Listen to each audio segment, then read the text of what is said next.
रूपाली और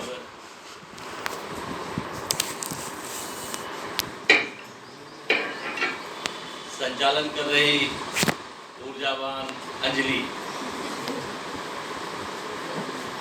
आज का जो विषय है महिला सशक्तिकरण और छद्म नारीवाद।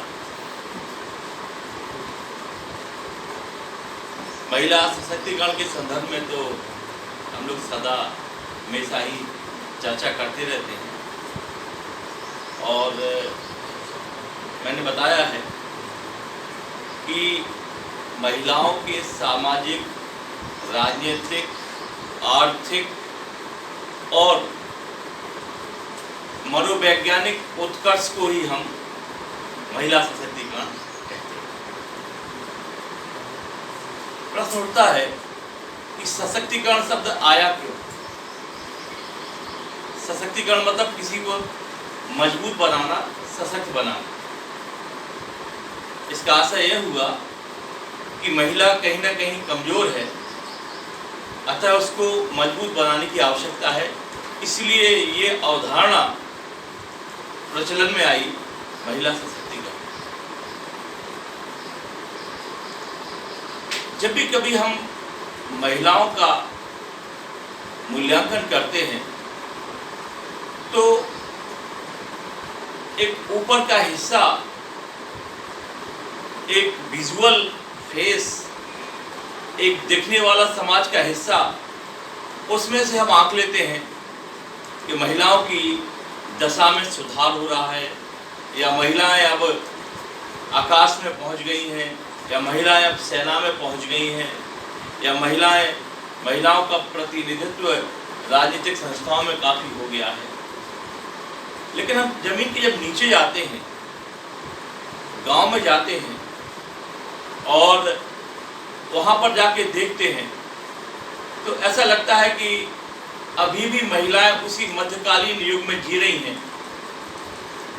जहाँ से जीने के लिए दुनिया संघर्ष कर रही है और दुनिया ने उस संघर्ष का नाम नारीवाद नाम दिया है।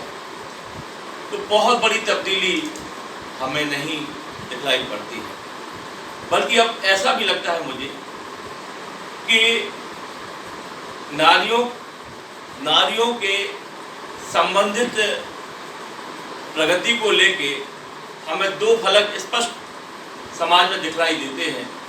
एक वो फलक जहाँ लड़कियाँ काफ़ी पढ़ रही हैं, जहाँ रोजगार पा रही हैं, आत्मनिर्भर हो रही वो, और उनको आज़ादी, बोलने की आज़ादी, पढ़ने की आज़ादी, घूमने फिरने की आज़ादी, तरह तरह की आज़ादी उनको मिली हुई है। लेकिन इसका एक दूसरा डार्क फेस भी है कि जहां आज महिलाओं को लेके बहुत ही दकियानूसी विचारधारा और बहुत छोटे में, जैसे हम बाल विवाह, अशिक्षा, कुपोषण और ढेर सारी जो अंधविश्वास और भ्रांतियां हैं, उसमें ये तबका जी रहा है। तो कहीं ना कहीं दोनों ही के लिए समग्र प्रयास किए जाने आवश्यक है। मैं हमेशा से ही महिला आरक्षण का हिमायती रहा हूँ और मैं फिर से कहता हूँ कि राजनीतिक संस्थाओं में, सामाजिक संस्थाओं में, प्रशासनिक संस्थाओं में महिलाओं की उपस्थिति, भागीदारी सुनिश्चित करने के लिए आरक्षण, महिला आरक्षण एक बेहतर विकल्प हो सकता है। और मुझे बड़ी हैरत है कि अभी तक इतनी सरकारें आई, महिला उत्थान के बारे में तरह तरह के नारे दिए गए, तरह तरह के वादे किए गए, तरह तरह के मैनिफेस्टो दिए गए, लेकिन जब महिला आरक्षण की बात आती है तो पता नहीं क्यों पीछे चले जाते हैं। एक बार जब चुनाव में मेरी ड्यूटी लगी पीठासीन अधिकारी के रूप में, तो मैं क्या देखता हूँ कि लगभग 840 की पोलिंग में से लगभग 400 महिलाओं में से मात्र 2 महिलाएं या 3 महिलाएं ऐसी थीं जिन्होंने हस्ताक्षर किए थे। बाकी सारी महिलाओं ने अंगूठा लगाए थे।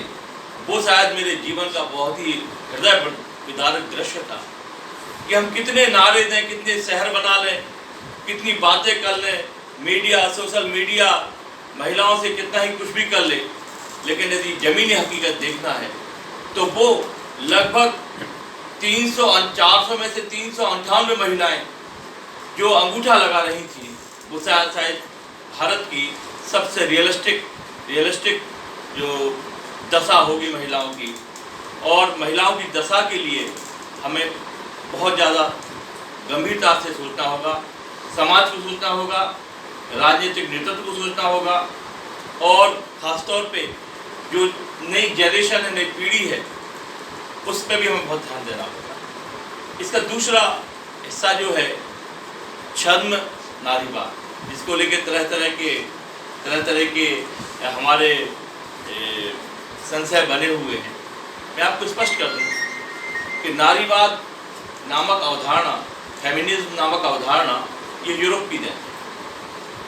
और जो स्थिति आज महिलाओं की भारत में है, कमोबेश लगभग यही स्थिति आज से 100-200 साल पहले यूरोप में थी। मैं हमेशा अक्सर पुनर्जागरण की बात करता हूँ। पुनर्जागरण के बाद ये अवधारणा जन्मी, कौन सी? नारीवाद वाली।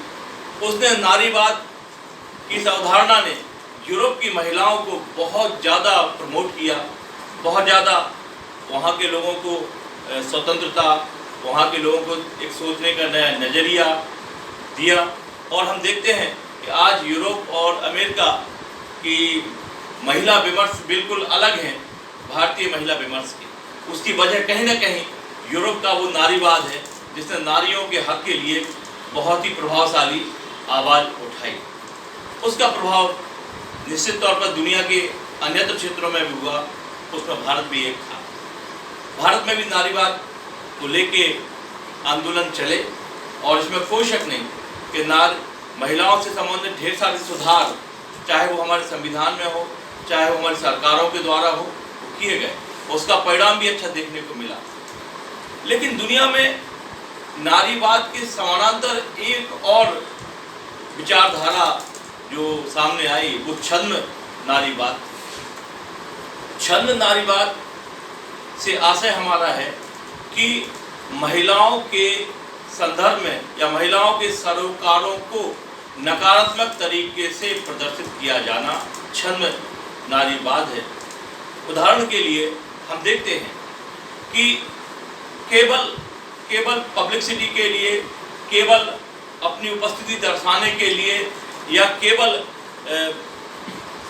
सरकारों को, दुनिया को, या सेमिनारों में या गोष्ठियों में, या पता चला कि अखबारों में कॉलम लिखने के लिए वहाँ पर नारियों के हक में बात की जाए और व्यवहार में उसको ना उतारा जाए, इसी अवधारणा को हम छद्म नारीवाद कहेंगे। हकीकत में सच्चा नारीवाद तभी होता जब मैंने अभी एक उदाहरण दिया कि 400 में से 398 महिलाएं अंगूठा लगा रही हैं और वहाँ हमारे नारीवादियों की नज़र नहीं जा रही है, तो इसको आप कौन सा नारीवाद कहें? छद्म नारीवाद कहें। आप देखिए कि गांव में लड़कियों का ड्रॉप आउट कितना ज़्यादा है। मुश्किल से 5वीं के बाद अधिकांश लड़कियां पढ़ना छोड़ देती हैं, और जो लड़कियां पढ़ती भी हैं वो स्कूल नहीं जाती हैं, वो कहीं ना कहीं घर में काम वाम करती रहती हैं, और जैसे ही लगभग 8वीं कक्षा तक आती हैं, अधिकांश गांव की लड़कियों की क्या हो जाती है? शादी कर दी जाती है, और उनके लिए एक बचपन में ही इतनी बड़ी जिम्मेवारी सौंप दी जाती है जिसका वो निर्वाह नहीं कर सकती, और अंततः समाज के दबाव को झेल के वो मानसिक रूप से, शारीरिक रूप से, आर्थिक रूप से प्रताड़ित होकर इस दुनिया से चली जाती है। यदि सच्चा नारीवाद है तो गांव की उन गरीब, बेसहारा या अशिक्षित महिलाओं के बारे में अवश्य सोचेगा जिनको उनकी बहुत ज़्यादा आशा है, ना कि चमक दमक के द्वारा चंद पढ़ी लिखी महिलाएं और पढ़े लिखे संगठन केवल किसकी नारीवाद की बात करते रहें, नारीवाद की दुहाई देते रहें, और एक बहुत बड़ा तबका जो कारपेट के नीचे मतलब बिलबिला रहा है, जो सहायता की अपेक्षा कर रहा है इस आज़ादी के युग में, उनको दिया जाना। इस तरीके से हम देखते हैं कि छद्म राष्ट्रीयवाद, छद्म नारीवाद एक नकारात्मक अवधारणा है। आवश्यकता है इस अवधारणा को छद्म हटा के नारीवाद में कन्वर्ट करना। ये तभी संभव होगा जब हमें ये दिखावटी बातों से दूर होकर जमीनी यथार्थ पे हमें काम करना होगा।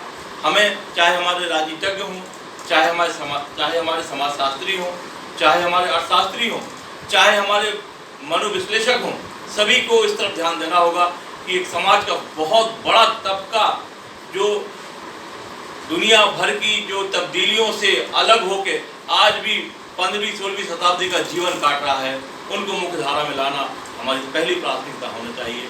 वही सच्चा नारीवाद होगा, अन्यत्र हम किसमें जीते रहेंगे? एक छद्म नारीवाद में जीते रहेंगे। आपने मुझे सुना, बहुत बहुत